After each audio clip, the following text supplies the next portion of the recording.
Hello and welcome to this video. And in today's video I have a very simple topology here. On the left side is PC1 and then PC3, and on the right side is PC2 and then PC4, sorry. Now we are going to configure PC1 and PC3 to be in a separate VLAN, and then we're also going to configure PC2 and then PC4 in a separate VLAN. Physically, the networks are connected together. PC1 and PC2, physically they are connected together, so as PC3 and PC4. But logically, we are going to segment the network in such a way that PC1 and then PC3 will be in a separate VLAN, and then PC4 and PC2 and then PC4 will be in a separate VLAN. So to kick off starting, and then when we are done, we are going to configure inter-VLAN routing between VLAN 2 and then VLAN 3. So to kick off, I'll first configure an IP address for our various PCs. So here is PC1. I'll configure an IP address of IP 10.10.1 255.255.255.0, and I'll give a gateway of 10.10.10.254. So on PC3, I'll give an IP address of IP 10.10.10.2 255.255.255, and I'll give it a gateway of 10.10.10.254. But the 254 over here is a gateway IP address, and then when I get to switch 1, I'll configure this IP as a gateway on a virtual interface VLAN 2. So at the moment, let me configure the IPs, and I'll go to PC2.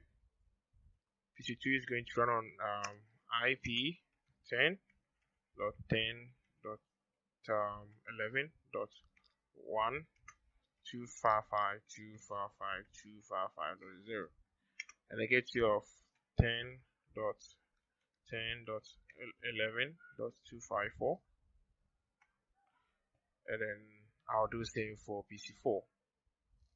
So PC4 will be on IP 10.10.11.2 255.255.255.0, and a gateway of 10.10.11.254. So at the moment, PC4 should be able to ping PC2, and that's right. Okay. Since by default, on every switch, all the ports are configured to be in VLAN 1, traffic is sent from the various PCs to their corresponding PCs in the same subnet. So therefore, communication is going through. Now, I will be going to switch 1 to configure two VLANs. So I'll go to switch 1 over here, and I'll configure two VLANs. VLAN 2 exit, VLAN 3 exit, and now I'm going to configure the IP address that I gave the various PCs on the virtual interface of VLAN 2 and then VLAN 3 on this switch. So interface VLAN 2 IP address is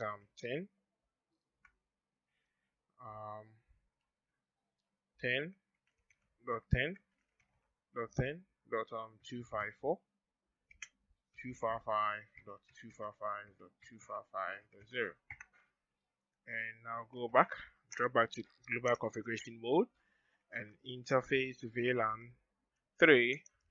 I configure an IP address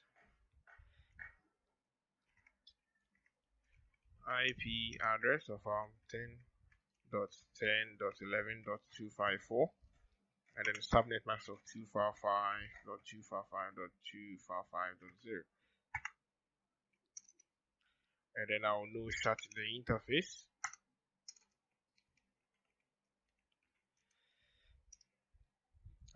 Interface VLAN 2 no shut.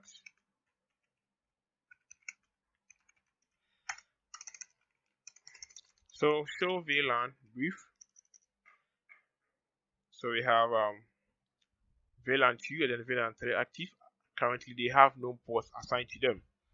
Okay, so at the moment I should be able to ping the various PCs from here, 10.10.10.1.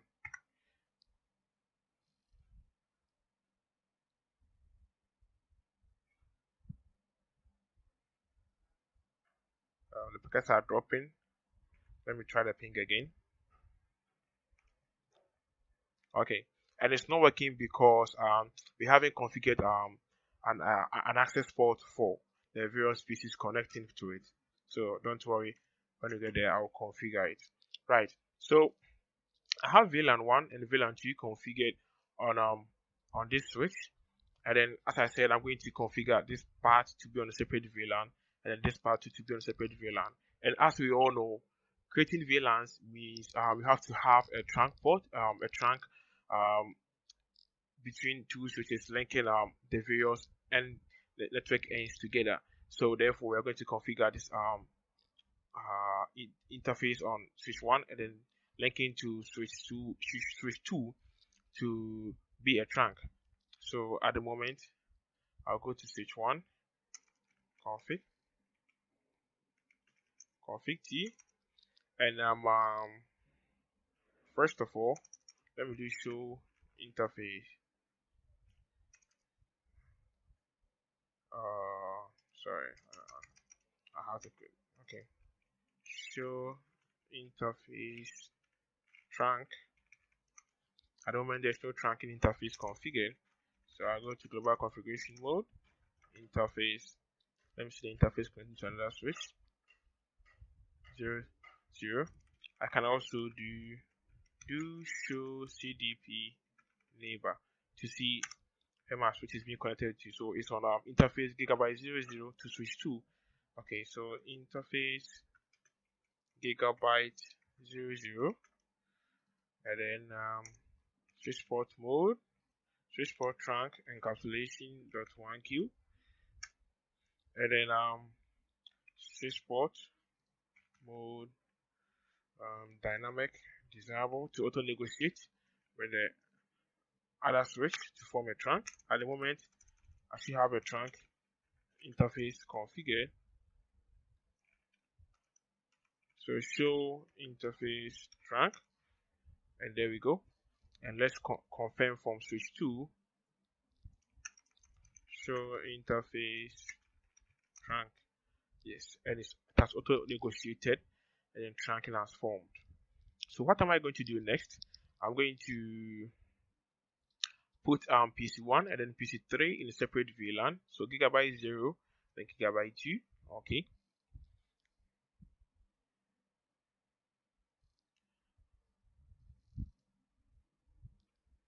Okay, interface has come up on switch 1.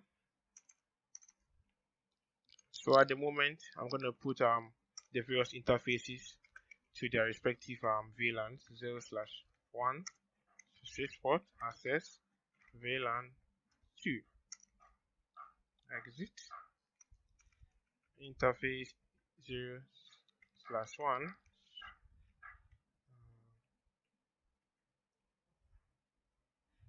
okay,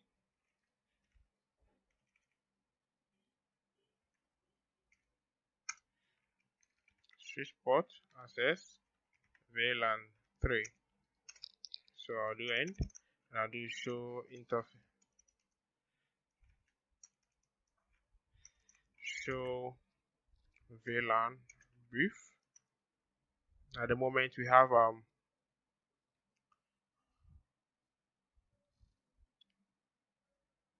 VLAN 3 is active, VLAN 2 should be active.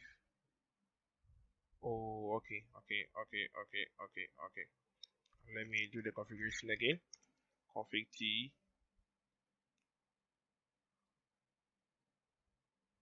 fuck? Sorry about that. I really messed up something here. Not on this video, but here at home. Sorry about that. Okay. So let's see interface G0/1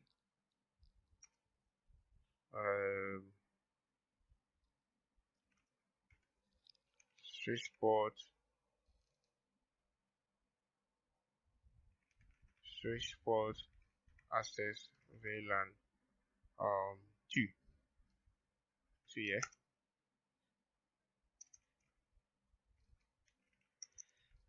do show VLAN brief. Oh, okay, and there we go. So interface G0/2 switchport access VLAN 3. So show VLAN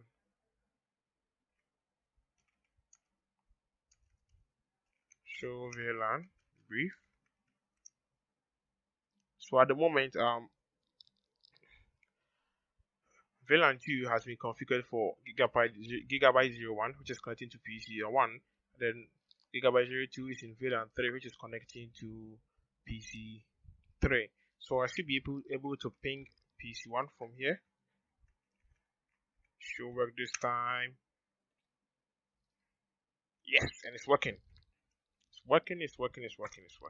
So let me try and ping PC2, PC3. Oh, sorry. I forgot a ping.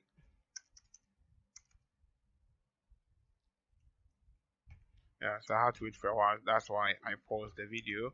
So 10.10.11.1. Yes, and now we go.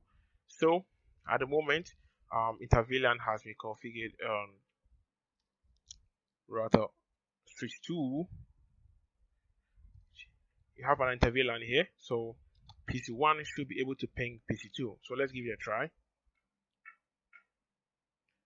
First, let's try a ping on PC3. So ping PC3 on 10.10.10.2.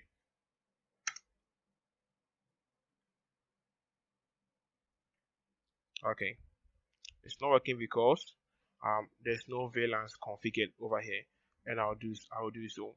So let's try to ping PC3 10.10.11.1, and as you can see, PC1 is able to ping PC2, and hence Inter-VLAN has been configured on this switch. So I'll continue to do the ping for numerous times. Okay, so I want to configure VLAN on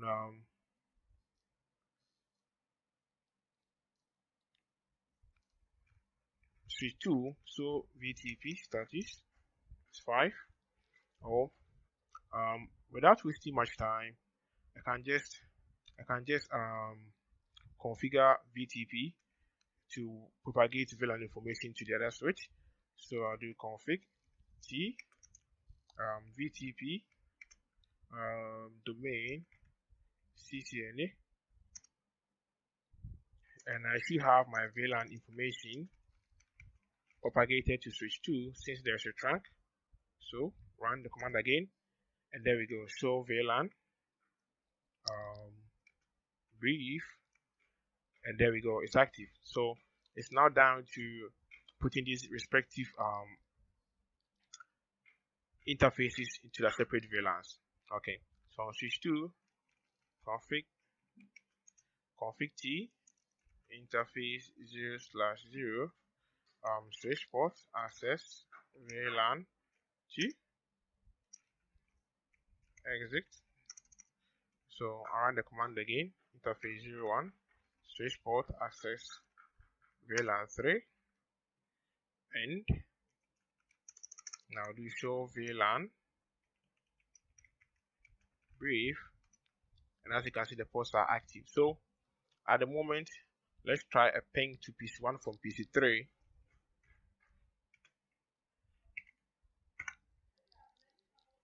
And it's working because VLAN information is being sent from PC3 all the way up this trunk to PC1 over here. And we also have a continuous ping from PC1 to PC2.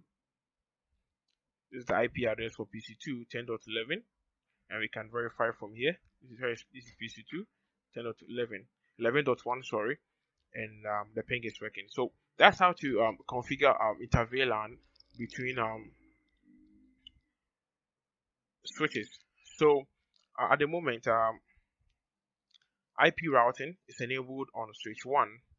That's why we have this ping going through from a different subnet to another subnet, which is a complete different subnet.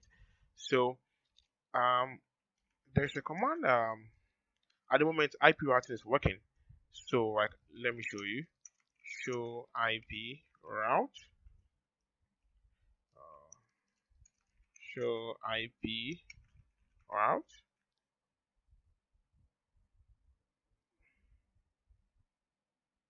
And as you can see, there's a default routing going on. So config T, and I'll know IP routing. And then trust me, the ping has stopped. It's not working anymore. So let's go to PC1. The ping should fail any moment from now. It's timing out. So as you can see, it's timing out. It's timing out. It's timing out because there is no IP routing happening. See, okay, PC3 is pinging PC1. They are in the same subnet, so it's supposed to work. So from PC1, it's timing out. So let's go back to switch 1 and run the command IP routing. And we should have our pings running back, and there we go, it's running. So that's how to configure Inter-VLAN using a layer 3 switch. And layer 3 switch allows you to run commands, or it works like a router. So that's how to go about configuring Inter-VLANs using layer 3 switch. Thanks for watching.